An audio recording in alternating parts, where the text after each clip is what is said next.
Ден 26, no ганджа. Вече нямам никакви лоши симптоми от спирането. Нито имам главоболия, нито ми се потат ръцете вече.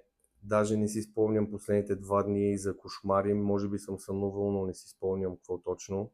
Спрях хапчетата, спрях да мисля въобще за тревата от дни наред, дори не съм се сещал, примерно да ми говори дяволчето на рамото, че ми се пуши.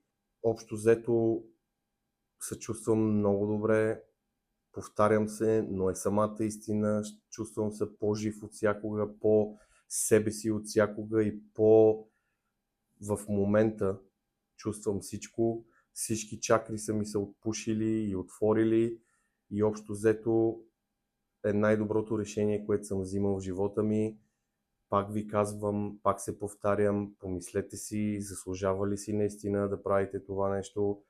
Повече ви взима, отколкото ви дава, от личен опит ви го казвам.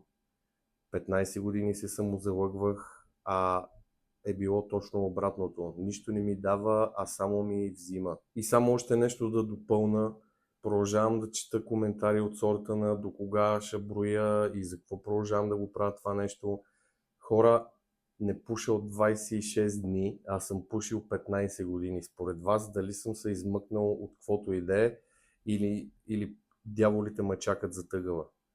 Няма спиране, няма връщане назад, продължавам по моя път да мотивирам хората и да им показвам, че може и по друг начин да се живее и продължаваме стъпка по стъпка, ден след ден. Най-лошото вече е зад нас.